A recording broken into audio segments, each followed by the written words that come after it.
Fala galera daqui da Feijó TV, estamos iniciando mais um programa Fala Pra Mim e eu estou aqui tendo o privilégio de estar com uma pessoa extraordinária que vai estar contando um pouquinho da sua história e sobretudo um pouco também do seu trabalho. Eu estou aqui com o Dr. Railson, delegado de Polícia Civil, né, do município de Feijó, mas eu já acrescento que ele também é de Feijó, aqui do município do estado do Acre. E bem-vindo, doutor. Bem, obrigado, Francinelson. Muito bom estar podendo contar com o apoio de vocês, né, que trabalham com a comunicação. É muito interessante como Feijó, mesmo sendo pequena, a gente tem muitos comunicadores, sobretudo nessas mídias digitais, e a gente que agradece, né, a participação de vocês, até mesmo para a divulgação do nosso trabalho, divulgação dos acontecimentos da cidade. Isso é muito relevante. Doutor, essa questão do Railson, o nome completo, vem de que família? É daqui mesmo de Feijó, como já me falaram aqui no ponto. Como é que veio parar aqui? Me conte um pouquinho como o senhor veio parar aqui nos estúdios da Feijó TV. Conte um pouquinho de onde é que você é. Eu sou de Feijó mesmo. Eu saí daqui em 2007 para fazer o curso da Polícia Civil enquanto agente de Polícia Civil, porque antes de ser delegado eu fui agente, e de 2007 eu não retornei mais, né? Fiz a faculdade de Direito em Rio Branco, depois continuei na polícia, após fui para o TJ como analista judiciário, e hoje, para honra e glória do universo, de todo o trabalho, a gente está aqui elaborando nessa nova empreitada que é na gestão da Delegacia de Polícia Civil da nossa cidade.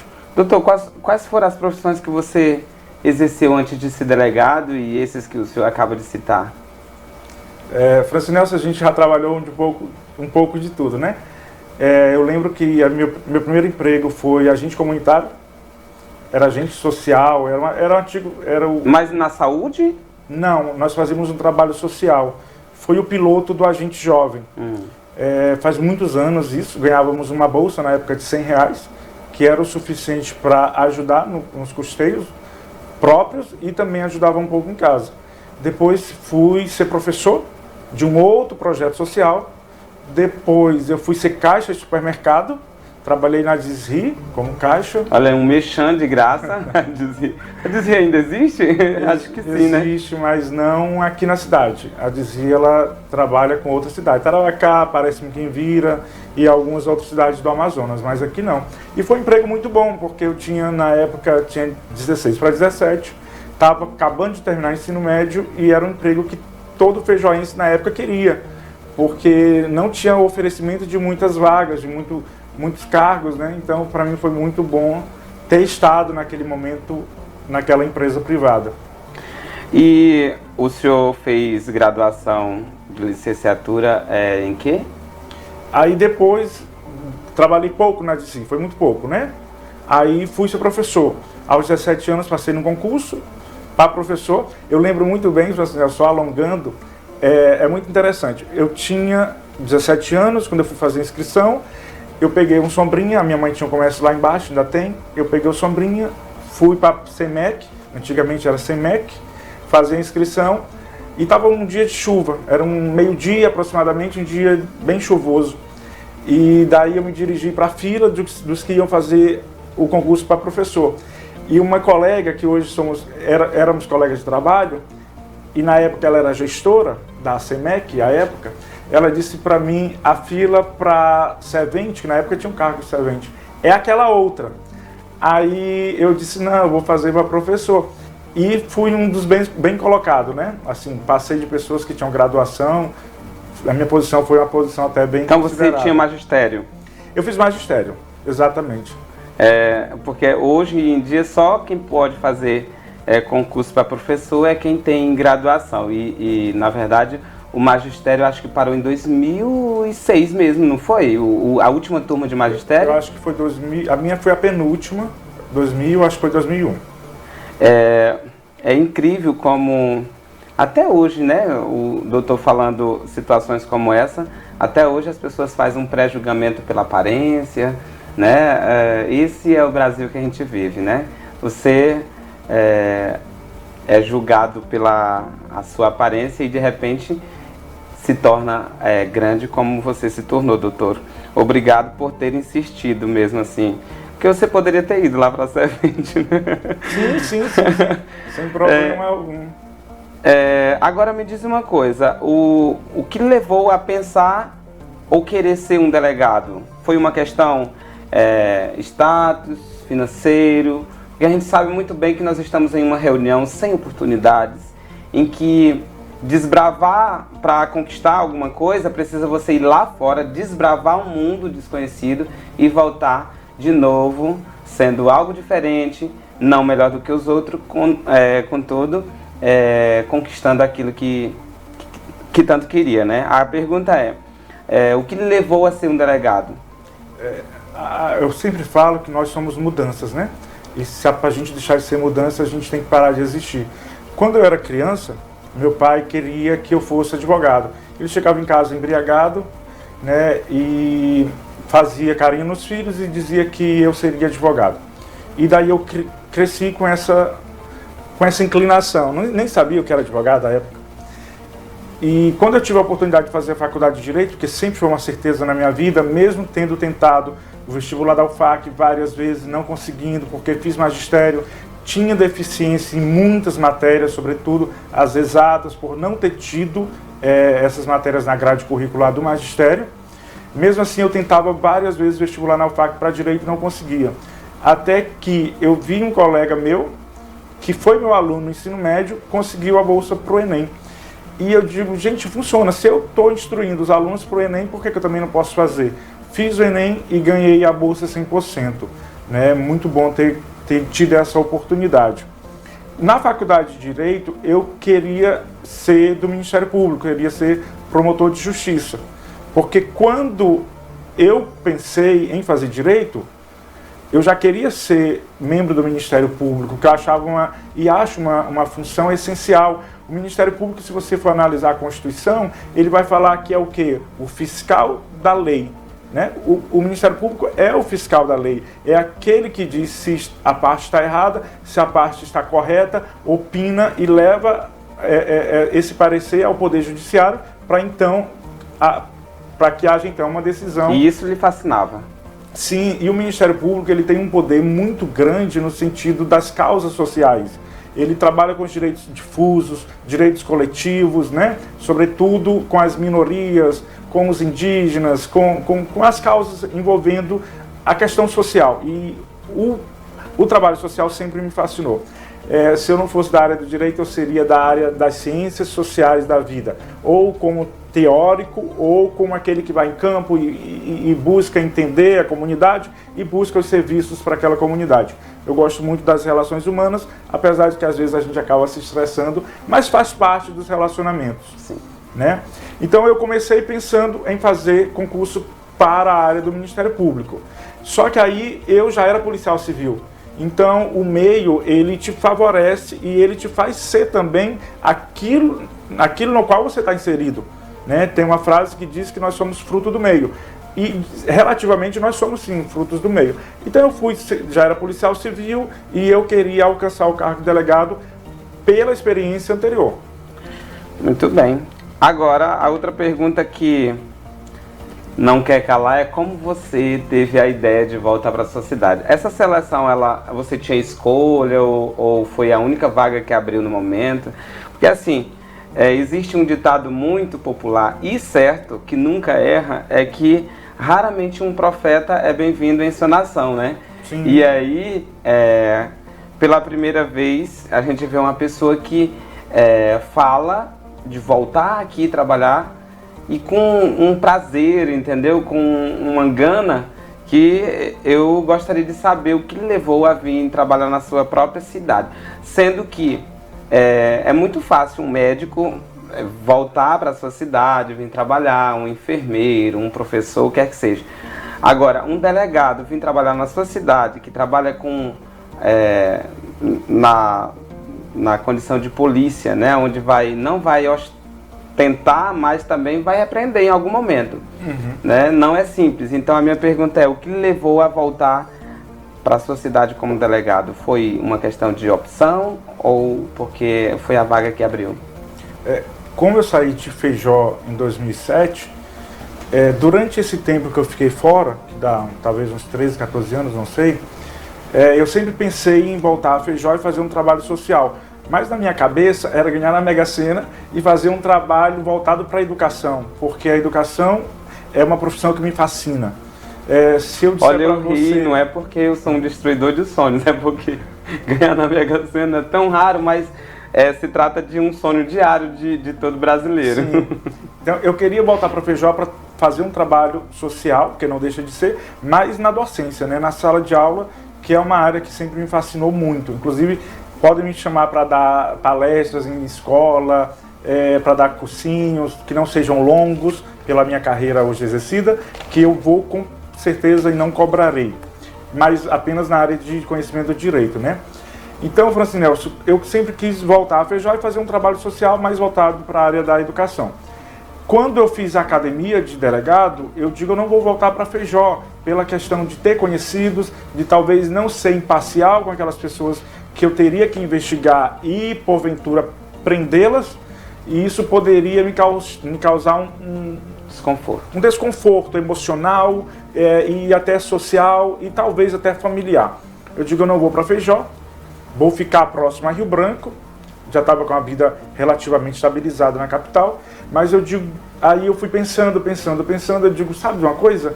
Eu vou para Feijó com o compromisso de trabalhar 2 a 3 anos, se a gestão me permitir voltar após, mas que esses 2 a 3 anos sejam serviços bem prestados àquela cidade. Isso é como se fosse uma devolução à cidade na qual eu fui criado, na qual me oportunizou sair daqui e em busca de outros projetos lá fora. Então seria uma forma de gratidão. Não foi uma decisão fácil, mas eu pensei, eu ralei muito para chegar onde eu cheguei, e todo mundo que estuda sabe quão difícil é a vida de concurseiro. Então não seria justo comigo mesmo me tolher, me retirar esse direito de ser cordial e benevolente com a comunidade na qual eu cresci, por questões de influência de terceiros, por questão de pensar que eu terei que prender um vizinho, um amigo, um primo, um familiar qualquer. Eu acho que quem semeia vai ter que colher. Então cada um é responsável pelos seus atos. Eu já falei em público que eu indiciei uma tia minha por maus tratos, então para mim não é problema indiciar um amigo que eu conheci de longa data. É um desconforto? Sou ser humano, mas cada um que planta, cada um que colha. Então eu resolvi vir para Feijó, deixei esse argumento de lado e eu estou aqui para fazer um bom serviço. Eu acredito que, se a gestão me permitir, eu não pretendo passar mais do que 3 anos, porque serão 3 anos muito exaustivos, isso eu tenho certeza e já estou provando. Então minha meta seria passar mais ou menos esses 3 anos, Francinelso. Quando se trata de mudar de cidade, tipo patentes ou só relaxar um pouco com outro público? Não tem patentes, né? Nós somos delegados e delegados. Resto da vida. Não existe uma subclassificação. Não tem. Seria mudar para a capital mesmo. Doutor, a recepção foi boa aqui em Feijó? Muito. Porque assim, eu trabalhei no Conselho Tutelar e eu caí lá de paraquedas, né? É claro que eu tinha um preparo, eu já tinha sido professor, no momento eu estava sendo coordenador de turmas, onde eu acho que a gente chegou a ter mais de 5.000 inscritos nesse programa do governo federal junto com o estado de alfabetização, né? Contando que na época a gente tinha o maior índice de analfabetos do estado, estava concentrado em Feijó. E aí, trabalhando na educação, eu fui parar lá no Conselho Tutelar, uma profissão que era muito próximo da polícia. Né? E a gente conseguiu fazer uma parceria muito grande com as polícias, Ministério Público, Jurídico e outras instituições sociais, que a gente considerava uma rede com os punhos quebrados, alguns buracos, mas funcionava, né? E essa individualidade, ela rola sempre por parte de alguns agentes. Aí eu lhe pergunto o seguinte: Quando o senhor chegou aqui, você buscou essa aliança também com as outras instituições? Foi difícil? Conseguiu ou não? Francisco Nelson, é uma coisa que eu aprendi na academia, até aprendi como uma forma, como uma resposta mal criada que um gestor me deu. Ele disse: Railson, você tem que construir pontes. E aquilo ficou na minha cabeça. Eu sempre gostei muito das relações humanas. Então eu vim para a Feijó com esse sentimento de criar pontes, porque a gente trabalha com criminalidade. A partir do momento que a sociedade como um todo não se voltar e entender que temos que nos unir, que é dever, não é nem um direito, que é dever das instituições públicas, seja ela de segurança pública ou não, se unir para o bem comum, que é para trazer tranquilidade, paz e segurança na sociedade, a gente vai continuar patinando e não vai resolver em nada, e é melhor eu voltar, talvez para Rio Branco, e deixar isso aqui de lado. Então a minha maior preocupação, assim, uma das minhas primeiras preocupações, foi chegar à cidade, trabalhar, mas ao mesmo tempo buscar parcerias. Então acho que na primeira semana eu já conversei com o Ministério Público, já conversei com o Judiciário, com o representante da PM, com o Conselho Tutelar, inclusive, quero elogiar o trabalho do Conselho Tutelar, que está sendo feito de uma forma muito exemplar, né? Sempre tenho contato, sobretudo com a Jones, assim, que não, são muito bons, são competentíssimos. E é isso, se você trabalha de forma individualizada, você acaba segregando força. E se você segrega força, o crime organizado, ele congrega força. Aí há uma inversão daquilo que a gente pretende, que a pretensão é congregar força entre as instituições e segregar as forças do crime organizado como um todo, não só das facções.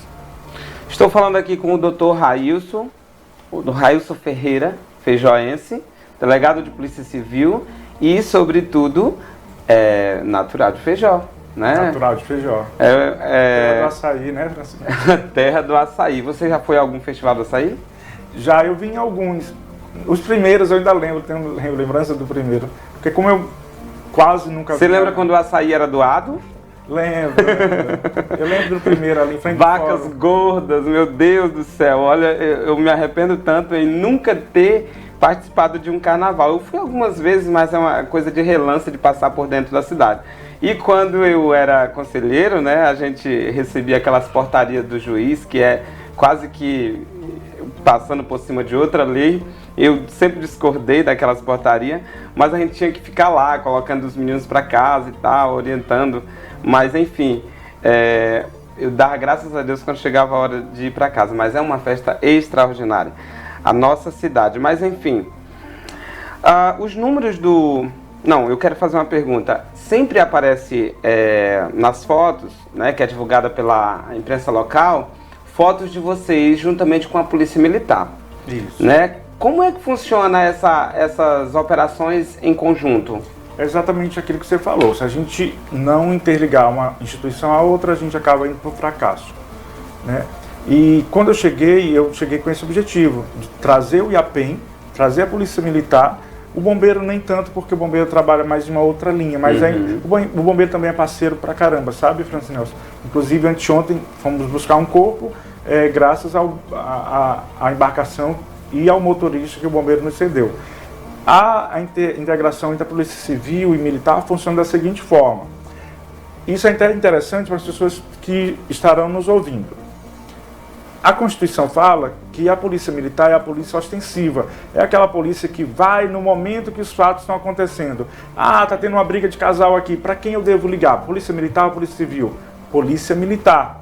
Esse é o papel da Polícia Militar. Ir ao local dos fatos, trazer as pessoas que estão envolvidas naquela situação e levá-la à delegacia para que a gente faça uma análise jurídica. Houve crime? Qual crime foi cometido? Esse crime cabe fiança? Qual procedimento será adotado? Quem é a vítima? Quem é a testemunha? Quem é o autor que praticou os fatos? Então esse trabalho mais elaborado é feito na delegacia.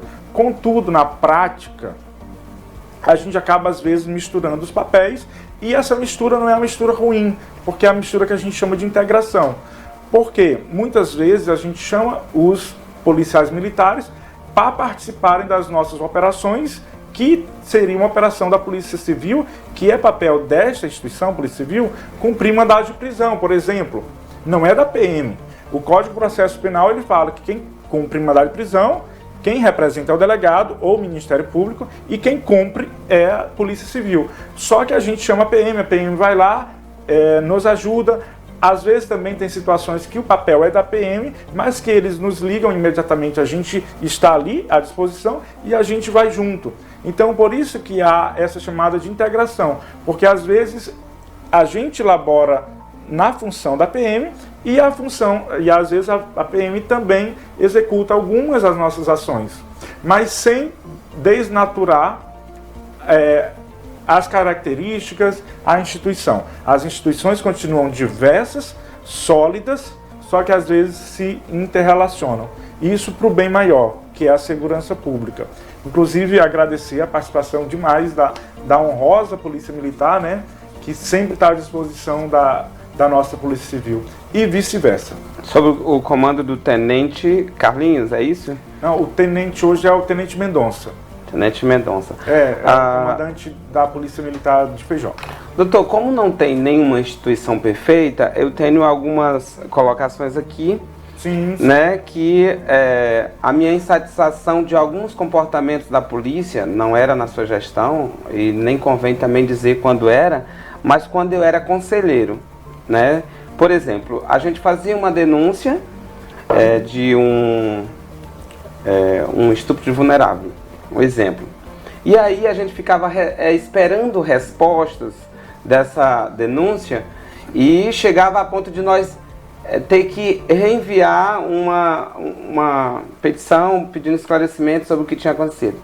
E aí geralmente acontece o seguinte: o Conselho Tutelar recebe uma denúncia, né, de que a menina está sendo abusada. Sim. O Conselho Tutelar não tem poder de investigar, então o que é feito? É encaminhado para a Polícia Civil. Só que aí depois de 2 semanas a Polícia Civil vinha atrás de informação.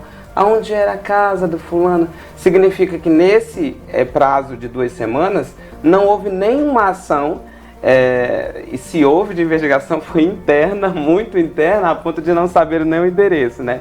E às vezes o Conselho Tutelar também errava em não mandar as coisas precisas. A pergunta, o meu questionamento é o seguinte: se realmente havia um estupro de vulnerável naquela casa, durante essas semanas que se passaram, naturalmente aquela vítima, ela continuou sendo violentada, abusada, o que quer que seja. Existe alguma explicação para um comportamento, eu não estou achando a palavra aqui, mas eu repudiaria e repudio, mesmo que seja uma instituição séria que eu considero. Existe uma explicação para um comportamento desse? Você está falando da falta de feedback, né? Sim, de feedback não, eu acho que na agilidade, proatividade com relação a um crime que está sendo cometido. Porque assim, que seja verdade ou não, eu acho que teria que ter uma agilidade. Sim. Como é que funciona? Como funcionava antes eu não posso te dizer. Mas quando eu chamei os conselheiros, eu disse para ele, da minha situação, olha, a demanda que eu tenho de estupro de vulnerável é essa. Estupro de vulnerável, Maria da Penha, é uma pauta minha, por ser pauta de minoria. E falei para eles, todas as demandas que vocês trouxerem, a gente vai tentar, de acordo com aquilo que a gente conseguir, dar uma resposta. E vocês podem vir a mim e pedir um feedback, eu faço questão de dar feedback. Eu tenho até um defeito, isso é até um defeito para investigador, de dar um feedback, porque às vezes a gente não tem que dar. Mas como é uma instituição para outra, eu gosto de dar para a questão da transparência do serviço público, para dizer, olha, eu trouxe a demanda aqui, o delegado olhou, analisou, fez esse ou aquele procedimento e nos comunicou, mesmo que não nos comunique tudo, porque não deve ser comunicado, por uma questão de sigilo, mas ele nos deu um retorno. Isso é muito bom para as instituições e para o serviço público e para a população que está vendo de uma forma reflexa que aquela demanda está sendo atendida. Os casos que os meninos me trouxeram esse ano, os meninos que eu chamo de meninos, né? São mais novos, a grande maioria, trouxeram para a gente tem dado agilidade. A gente tem dado agilidade, inclusive eu conversei na época com eles e falei que havia a Gracilene e a Maiane, que é uma escrivã nova, à disposição dessas demandas. Por que elas e não o senhor? Porque como é um crime que envolve uma vulnerabilidade, a pessoa já é vulnerável por si só, pela idade. Por isso que ela é vulnerável, por ter uma idade que ela não tem consciência de permitir ou não alguns comportamentos, mesmo que diga respeito à pessoa dela. Por isso que é vulnerável. Não tem como se defender, na verdade, também. E nem consciência de permitir. Né? Além dela ser vulnerável pela idade, ela está vulnerável pelo ato criminoso do qual ela foi vítima. Então é preferível hoje, pelas normas processuais e pelos entendimentos de psiquiatras, psicólogos e terapeutas e afins, que aquela vítima seja ouvida por uma semelhante, no caso uma mulher, para que possa entender um pouco mais ter um pouco mais de empatia, né? Que hoje a gente chama de sororidade, né? Acredito que seja essa a palavra. Então, quem cuida mais desse trabalho inicial são duas pessoas, que é a Gracilene, que é uma extraordinária gestora que a gente tem, e a Maiane, que é uma escrivã que veio agora comigo, quando tomamos posse recentemente. Então, nós temos duas pessoas trabalhando com estupro de vulnerável. Então, o que aconteceu, eu vou te deixar no vácuo, eu não vou saber te responder. Mas o que a gente está fazendo enquanto nova gestão é isso. Né? Inclusive, algumas vezes os conselheiros já se reportam, a Gracilene e a Maiane, e eu vou ficar sabendo depois. Isso não é problema, porque é uma dinâmica mais eficiente, né, do que eles terem que passar por mim para depois passar por elas. Não, eu cuido depois que as vítimas são ouvidas. Aí quem ouve testemunha sou eu, quem faz interrogatório sou eu, quem faz pedido de prisão sou eu, mas essa parte inicial, essa parte mais delicada, que a gente encaminha às vezes para o CRAS, inclusive, me alongando, eu quero deixar bem claro que Feijó tem núcleos de atendimento psicológicos, né? Que é o CRAS, o CREAS, e acho que tem um outro, se eu não estou enganado, acho que é NAFST. O NAFST. Agora até o delegado me complicou, NASF.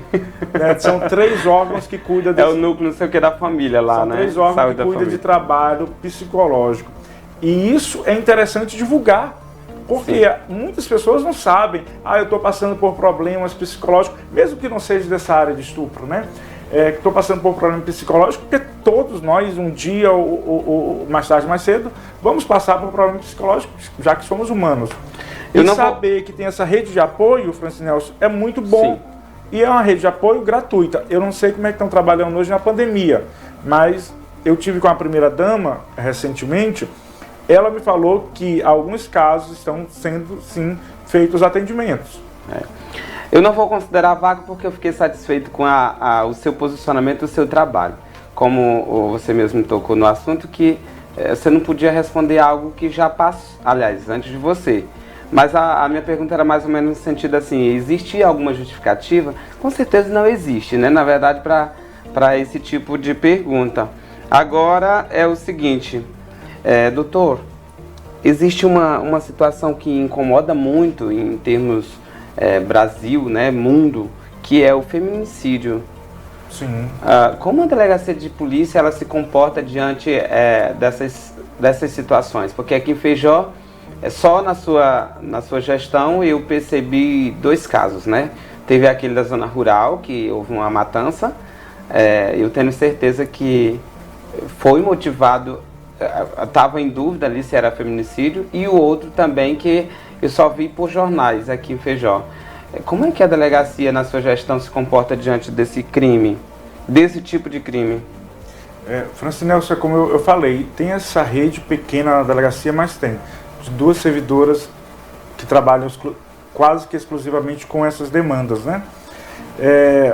Aquele lá do Seringal, que teve 3 mortes e 2 mortes tentadas, 3 consumadas e 2 tentadas, nenhuma das vítimas tinha relação afetiva com o autor. O que motivou realmente foi, para a nossa investigação, chegamos à conclusão de que realmente a motivação foi sim ciúmes, só que a pessoa com qual ele tinha uma relação afetiva não estava no local. Então, terceiras pessoas que não estavam envolvidas que faleceram. Além desse caso, teve um caso ali no loteamento do Pelé, onde o autor deu um tiro na face da então namorada dele. Os 2 casos, nós tivemos uma resposta rápida, apesar de não total. Eu vou dizer por que não total. O primeiro caso, que foi os 3 homicídios consumados.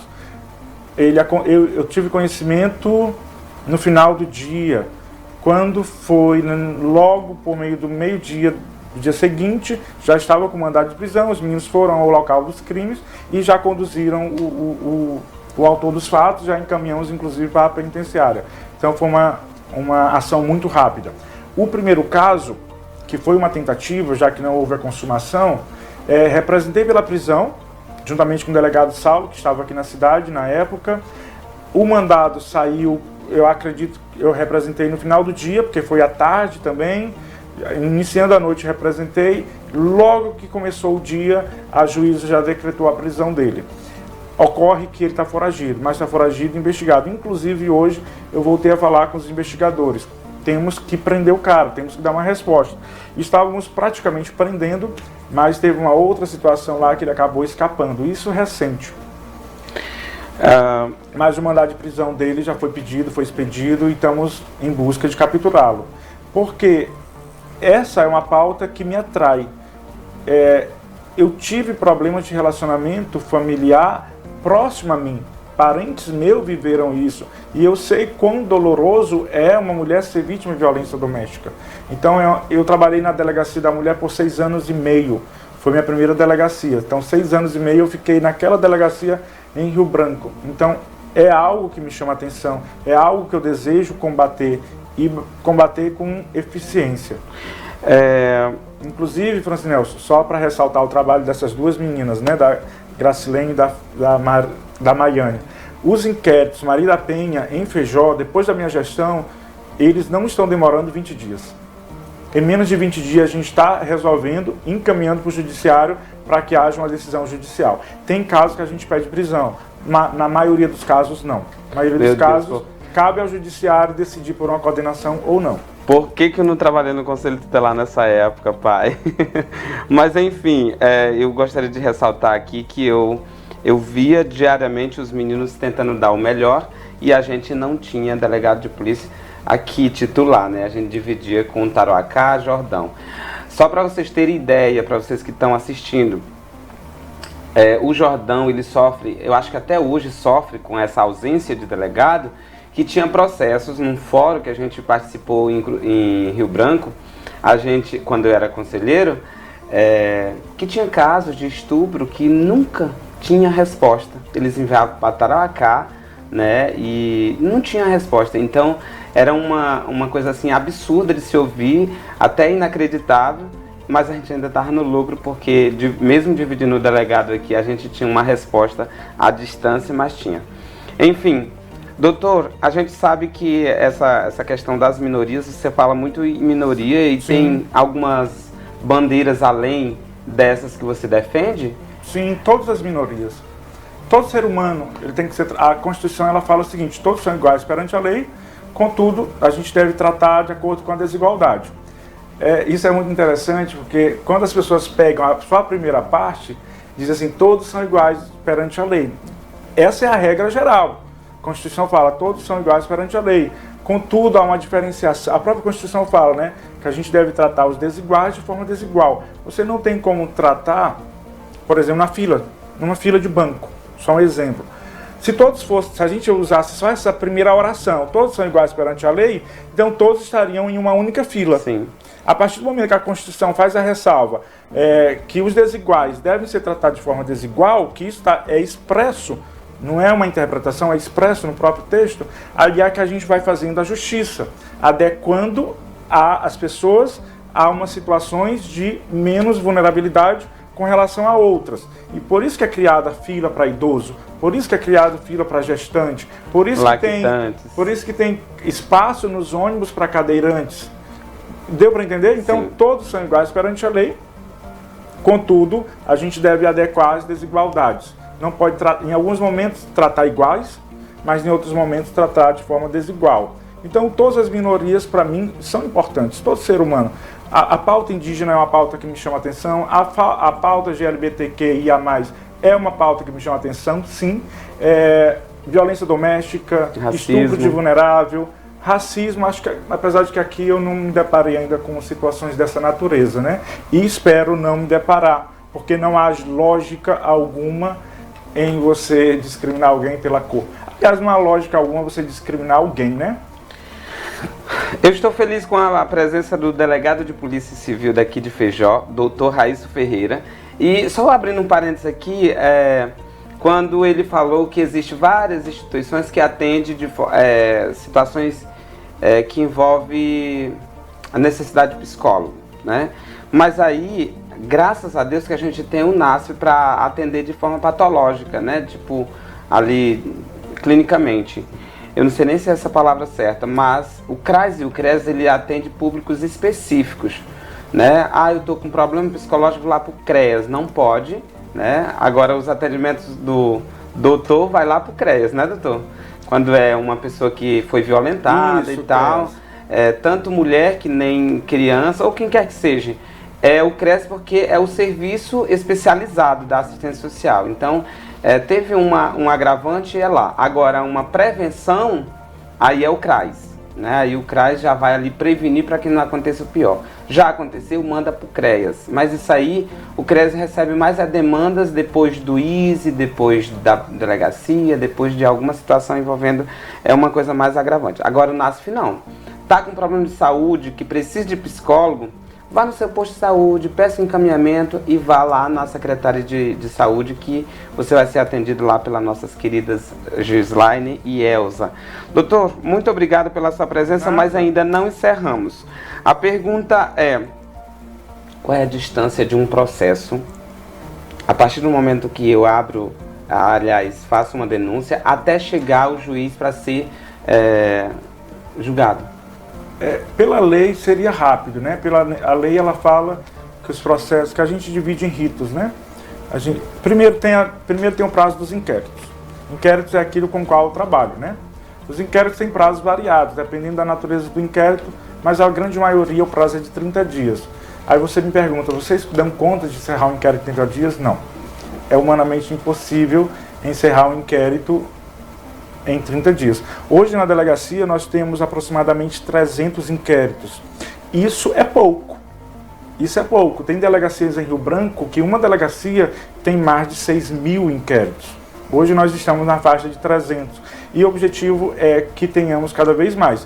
Apesar de que esse ano eu percebo que as pessoas, percebendo que tem um delegado de polícia, estão indo mais demandar. Então esse ano a gente já tem bem mais inquéritos do que a data do ano passado, fazendo um paralelo entre os 2 anos. Então esse prazo, ele varia. O prazo do inquérito normalmente é 30 dias, depois do inquérito a gente remete para o Poder Judiciário e lá ele chama-se processo, na fase comigo, inquisitorial, é inquérito, com o juiz chama-se processo, mas é o mesmo caderno.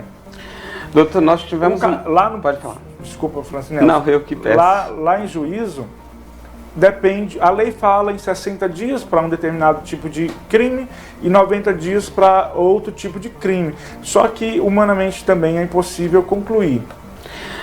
Doutor, nós tivemos uma experiência, nós entramos em 2016, né, lá no Conselho, e a demanda de denúncia era minúscula, né, o que aparentemente era uma coisa boa dentro de Feijó, não tinha tantos casos de estupro de vulnerável, né, de abandono, de maus tratos e etc.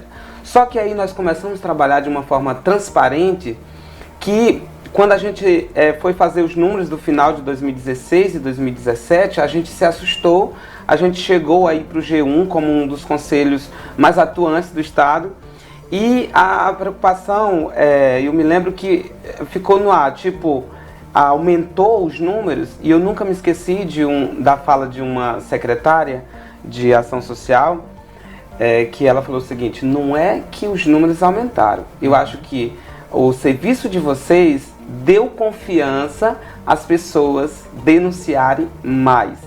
E aí eu coloco para o senhor, o que é que a delegacia faz para encorajar, né, as pessoas a terem coragem de ir lá e se colocar à disposição e dizer assim, olha, eu estou passando por isso, quer seja como eu passei recentemente agora com o meu WhatsApp hackeado, quer seja um crime que a pessoa sabe, mas não sabe a quem confiar. O que é que a delegacia humaniza o serviço de vocês para que gere essa confiança como é que a gente chama? Não é cliente. No cidadão mesmo. No cidadão. Na pessoa que é vítima. O que é que a sua delegacia faz para gerar essa confiança? Hoje eu estava conversando com 2 vereadores, né? Eles procuraram a delegacia, porque até então eu não tinha procurado a Câmara dos Deputados, né? Dos vereadores. Dos vereadores. Que eu pensei, não, eu vou, depois que eles tomarem posse, eu vou ter uma reunião com eles. E formalmente ainda não tivemos, sobretudo em razão da pandemia.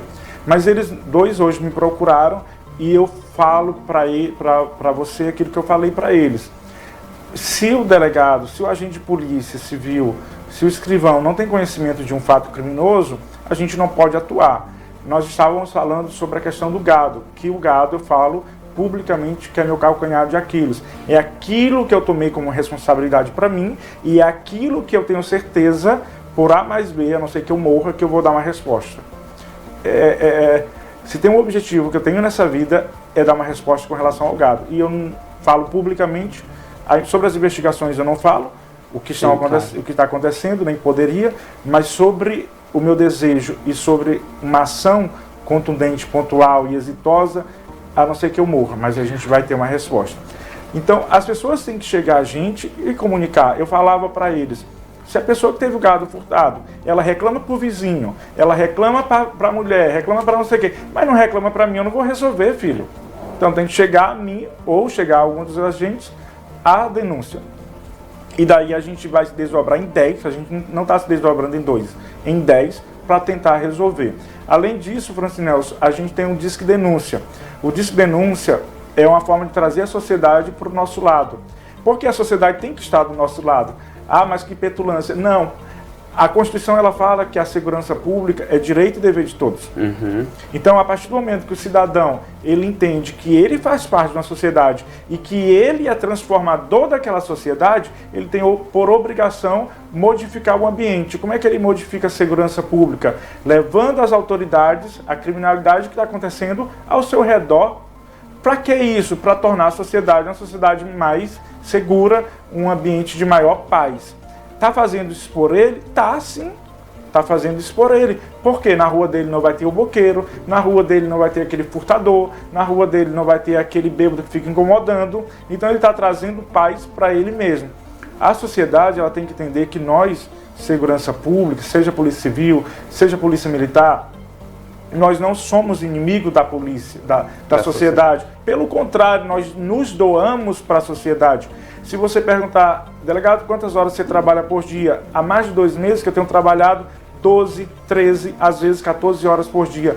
Quando eu deveria trabalhar até 13 horas da tarde e ir para minha casa. Mas eu acho que se eu fiz isso foi 1 ou 2 vezes durante esse período todo. Então, poxa, eu estou trabalhando para quem? Estou trabalhando para vocês. Nem tempo de gastar o dinheiro, dizer que está ganhando muito, nem tempo de gastar o dinheiro eu tenho. Então, olha, se você quiser dividir com a PJTV, tá bom? Já que não tem tempo, né, Risley? A gente aceita aqui um pouquinho para nós reestruturar aqui o ambiente e não ter que estar falando em 2 janelas. Mas, enfim, então, só descontraindo um pouco, doutor. Então, Francinelso, a população tem que entender que nosso trabalho é voltado para a população, não é contra a população. Sim. Se fosse contra a população, nós não seríamos policiais, nós seríamos milícia, nós Sim. seríamos qualquer outra coisa que não fosse policial. E para isso nós temos um Disque Denúncia. E o nosso Disque Denúncia, ele de forma tímida, mas ele está funcionando. Quando eu cheguei, ele praticamente não funcionava. Tem que dizer a verdade. Depois a gente começou a fazer publicidade. Quando eu vou à rádio, volta e outra, eu falo do Disque Denúncia. Então, é trazer a população para o nosso lado. Inclusive, eu vou falar o nosso número agora. É um telefone celular, tá? Sequência de 29-2205-099. Repetindo. É esse que vai aparecer aqui debaixo, doutor. Ótimo. Tá bom? A gente está colocando aqui... Dá para colocar, Risley? O número? Então pronto, coloque aí na tela que é esse número que vai aparecer aqui, é o Disque Denúncia. Doutor, e aí eu ligo nesse número e dou detalhes, posso falar meu nome? Não precisa falar Não precisa, né? Assim, Francinelso, o Disque Denúncia é exatamente para que você não tenha que dizer seu nome. Ah, delegado, o número do meu telefone ficou na agenda do seu telefone, do telefone da delegacia que cuida do Disque Denúncia. Uhum. Ficou. Só qual é o nosso trabalho? Pegamos as informações, transcrevemos ela para um caderno, não anotamos o número de forma alguma e imediatamente deletamos aquela mensagem. Então aquela mensagem ela não vai ficar na memória do WhatsApp. A gente olha, absorve as informações e não os dados do denunciante e automaticamente deletamos aquela informação, exatamente para poder resguardar a pessoa. Ô Francinel, se a gente trabalha, os meus agentes, eu considero eles como filho. Inclusive, muitas vezes eu os chamo de filho, apesar de que alguns são até mais velhos do que eu ou da minha idade. Mas eu sou admirador do trabalho da equipe da qual eu coordeno. E muitas vezes eu vejo que a gente está numa situação, sobretudo às vezes furto de gado, que a gente está numa situação onde a pessoa vem fazer denúncia, mas o nome dela não pode ser exposto, e eu fico assim, bobo, como que os Doutor, meninos você fala conseguem... tanto desse crime, é um crime bem existente aqui? Bem corriqueiro. É muito comum, E eu fico, voltando à questão dos agentes, eu fico bobo como que eles conseguem fazer uma investigação sem que a pessoa diga o nome dela não vai para o papel, a qualificação dela da mesma forma, algumas informações que poderiam levar a pessoa a achar que seria ela, não vai para o papel e a gente consegue trabalhar. Parabéns. Então eu fico besta como que os meninos fazem um trabalho dessa natureza, né? É um trabalho brilhante. Eu sou muito fã da equipe da qual eu coordeno. E o crime de furto de gado, né? É um crime muito recorrente e que a gente tem que dar uma resposta e com certeza a gente vai dar uma resposta. Inclusive, semana passada foi feita uma operação da Polícia Civil Militar e conseguimos prender 5 pessoas. Dessas 5, 2 saíram, uma mediante fiança, porque ela entrava no crime de receptação, e esse crime ele tem fiança, sabe? E se tem fiança, se há possibilidade de afiançar, o delegado não pode deixar de afiançar sob pena de abuso de autoridade. E 3 foram encaminhados para a penal ontem. Então, nós já fizemos 3 operações de gado e a gente vai continuar fazendo. Eu espero que logo, logo a gente dê uma resposta muito mais árdua do que essas que a gente já deu. E eu acho que já foram umas 8 pessoas presas depois que eu estou aqui só por furto de gado. E a gente quer colocar mais pessoas criminosas, né? Gente, olha, eu vou falar uma coisa para vocês. O papo é tão bom que nós já passamos quase 1 hora aqui conversando e tem tanta coisa ainda para me perguntar esse camarada, inclusive sobre os números do ano passado, em que foram uns números para mim bastante altos, né, que nós não vamos comentar nesse programa, doutor. Eu espero que você volte aqui para a gente conversar mais sobre isso. Mas enfim, quer ficar por dentro de tudo que eu estou usando uma intimidade aqui que eu não tenho, tá, gente? Mas enfim, o que esse camarada está fazendo aqui em Feijó é de forma extraordinária. E está sendo postado tudo lá no Instagram da Polícia Civil, que é o Polícia Civil _FJ. Isso daqui eu vou repetir, mas se puder, o Risley coloque aí também. Polícia Civil _FJ. Siga a página, não custa nada você ficar por dentro daquilo que estão fazendo para nos proteger.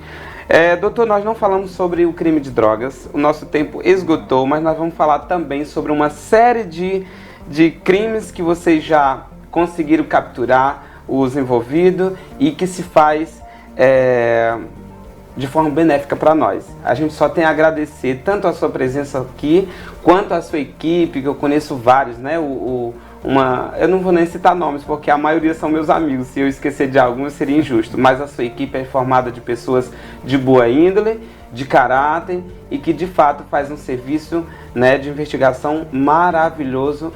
E nós, enquanto cidadãos, só tem a agradecer.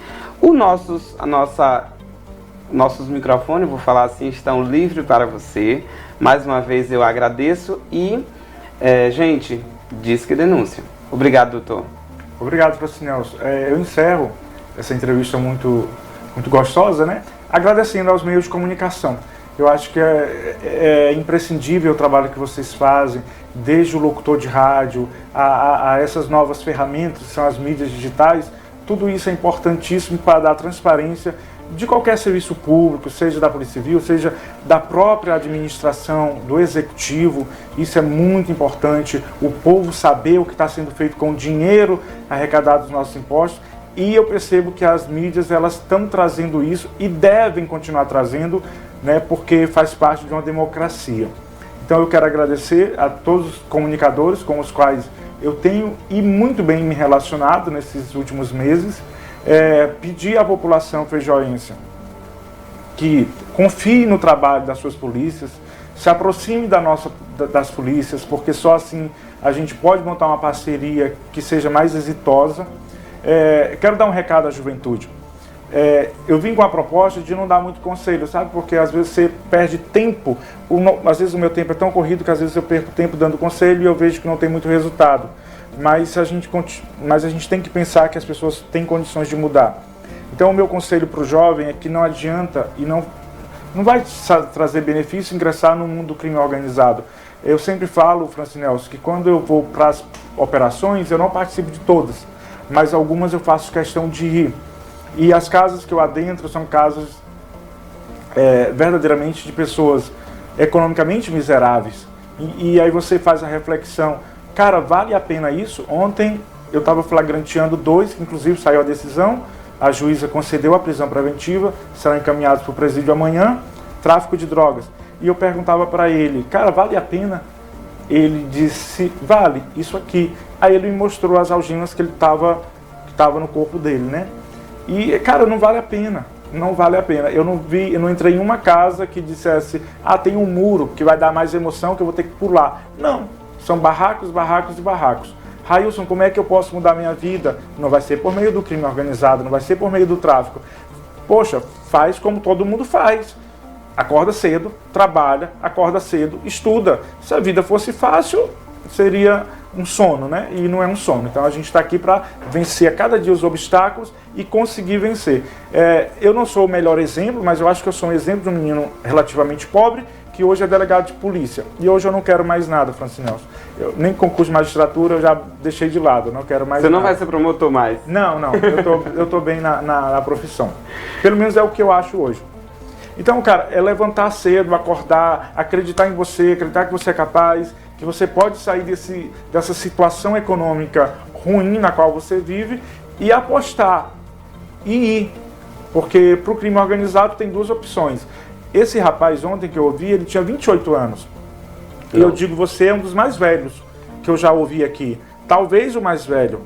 Porque a maioria não, quase todos têm na faixa de 18, 19, 20, 22 anos. E eles têm 2 caminhos. Ou estão indo para o presídio, ou estão indo para o cemitério. É aquilo que nossos pais sempre nos falaram quando a gente era criança e que a gente não tinha maturidade suficiente para entender. Mas hoje a gente vê a realidade. Ou cemitério ou prisão. É isso que é interessante para a sua vida? Se for, eu acho que não é. Então muda, cara. Eu falei com o Dr. Railson Ferreira, e inclusive essa entrevista nós já adiamos tanto, né, que eu não queria incomodar, porque eu sei como é o trabalho dele. E aí eu acho que assim que ele chegou, eu estava listando pessoas para entrevistar, eu entrei em contato com o doutor, e aí de repente eu anotei o número dele, e um dia ensolarado o telefone toca, eu digo, aí eu fiquei assim, será que meu nome está lá, né, para ser investigado de alguma coisa, ou é ele que vai ceder a entrevista? E aí era para ir numa aldeia, que depois eu ainda vou falar ainda mais sobre essa situação do crime organizado. Eu nem ia tocar nessa entrevista, porque é uma outra entrevista que eu quero falar, porque é uma situação que, para nós que estamos de telespectador, parece enxugar gelo, mas fica para outra conversa, né? Eu sei do trabalho que a polícia faz para tentar conter isso, e é muito difícil, doutor. Olha, mais uma vez, leve o nosso reconhecimento e o nosso agradecimento em você ser essa inspiração enquanto pessoa e enquanto delegado de Polícia Civil. Eu falo aqui em nome de várias pessoas que eu nem lhe conheço, né? Mas muitas pessoas que a partir do momento que eu tirei uma foto com você, meu Deus, olha o Railson e tal, e ainda fala do seu pai e da sua mãe com uma intimidade, e aí eu não lembro do senhor, né? Acho que a gente nunca tinha se visto mesmo, e a gente fica feliz por você estar aqui na minha frente, né? Através das câmeras, mas na minha frente, falando de superação. Muito obrigado, viu? Obrigado. Gente, esse foi o programa Fala Pra Mim, e siga as nossas redes sociais, tanto a da Polícia Civil, que foi o do nosso entrevistado, como o da nossa FeijoTV. Eu sou o Francinelso e entrevistei o Dr. Railson, delegado de Polícia Civil. Até a próxima.